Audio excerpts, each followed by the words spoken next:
Some crimes, they haunt a community for generations. Their secrets feel like they're locked away forever in some dusty old evidence box. But right now, we're in the middle of a revolution. It's a combination of science, data, and just plain old-fashioned detective grit. And it's finally turning the keys on cases that everyone thought were unsolvable. So today, we're going to look at how the absolute coldest of trails are, believe it or not, finally heating up. Okay, let's go all the way back to September 24th, 1965. Picture a quiet street in Fairlawn, New Jersey. An 18-year-old nursing student named Alice Eberhart was home alone. When her parents got back that day, they walked into a scene that is every parent's worst nightmare. Alice had been brutally murdered. The violence of the crime was so extreme, it left even the most seasoned officers completely shaken. There was no clear motive, no sign of a break-in, and absolutely no witnesses on a street where, everybody knew everybody. The community was just stunned. And the investigators, they had nothing, literally nothing to go on. So for almost 60 years, Alice's murder was just this tragic local mystery. The trail went cold almost right away. It wasn't until 2021 that the case was officially reopened, which led to a pretty shocking confession just a few years later. So how on earth did they do it? All right, to really get how this and other cases like it are being solved, we're going to look at the DNA revolution. Then we'll see how investigators are connecting the dots between crimes that seem totally random. We'll also see why good old-fashioned persistence still pays off. And finally, we'll ask a tough question. What does justice really mean after all this time? First up, the real game changer. Technology has given us this incredible ability to listen to whispers that were left behind at crime scenes decades ago. And the biggest breakthrough of all, well, that's got to be forensic genetic genealogy. So to put it simply, investigators can take a tiny, degraded DNA sample from a really old case, build out a genetic profile, and then upload it to public genealogy databases to find distant relatives, like a third or fourth cousin. From there, they build out a family tree, and by process of elimination, they can zero in on their suspect. It's an unbelievably powerful tool that's cracking cases once thought to be permanently sealed shut. Okay, to see this in action, let's talk about a case from 1984. A woman named Dorothy Toby Tate was found murdered in her camper van off California's Highway 1. At the scene, investigators found a trail of blood that wasn't hers, and, crucially, this single Coca-Cola can. For decades, those clues led absolutely nowhere. And this is where you really see the incredible leap in technology. Back in 1984, the fingerprints and the blood sample were total dead ends. But decades later, those exact same pieces of evidence could finally talk. An advanced fingerprint analysis matched the prints on that can to a man named Charlie Sneed. And then, genetic genealogy on that old blood sample pointed directly to his accomplice, Stephen Hardy. Two names just pulled from the past, all thanks to technology that didn't even exist when the crime was committed. And this technique isn't just for finding killers, it's also about giving victims their names back.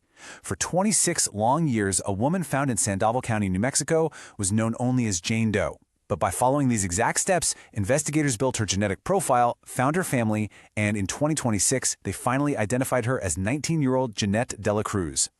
But modern forensics isn't just about DNA. Sometimes the real key is finding a hidden pattern in the data, linking crimes that police departments, maybe hundreds of miles apart, would never ever think to connect on their own.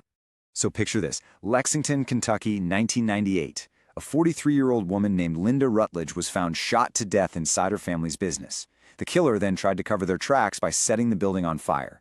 With no witnesses and most of the evidence destroyed, the case went cold, fast. Now, let's rewind 7 years and travel 900 miles away to Austin, Texas. There, another horrific, high-profile cold case haunted the city. The infamous 1991 yogurt shop murders, where 4 teenage girls were killed in a scarily similar way. They were shot, and the business was set on fire. So for decades, these were just two separate, awful tragedies in two completely different states. Why would local investigators ever think they were related? What could possibly be the invisible thread tying them together? Well, the answer is data. There's a national ballistics database called NIBIN, which is basically a giant digital library for bullets and shell casings, and it flagged a critical link. A shell casing from Linda Rutledge's murder in Kentucky was a perfect match to one from the yogurt shop murders in Texas. The same gun was used. Then, DNA from both scenes confirmed it.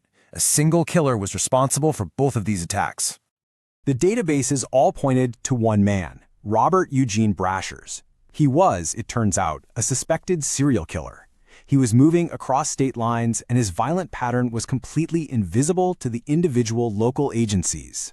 Without these big, unconnected systems, his trail of terror might have just stayed a series of disconnected mysteries forever.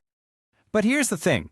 As powerful as all these new tools are, they often only get you part of the way there. That final, critical step, well, that often comes down to tireless, old-fashioned police work. So let's go back to the 1965 murder of Alice Eberhart. In 2021, detectives identified their prime suspect, Richard Cottingham, the notorious torso killer, who was already in prison for life. But here's the problem. He was known to confess to crimes he didn't commit, just for the attention. So when he started talking about this case, how could they possibly know he was telling the truth? They used secrets, details that had been intentionally held back from the public for 60 years. They asked him how the killer got inside the house. He described the exact, specific method, a detail only the real killer could possibly know. He even described an article of clothing Alice was wearing. This wasn't about technology. This was just smart, patient, persistent detective work.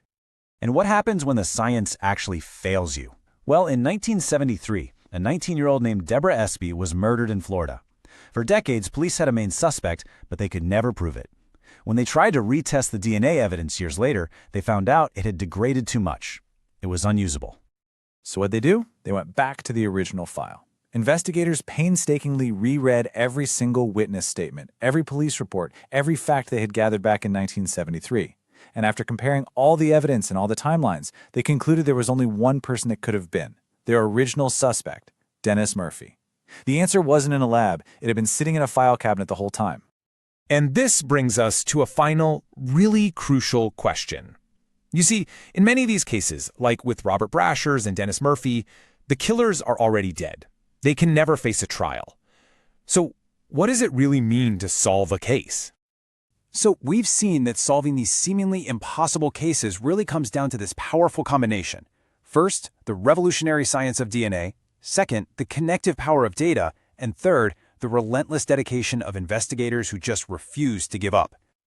But does getting an answer actually equal justice? I mean, for the families of victims like Linda Rutledge and Deborah Espy, there will never be a day in court.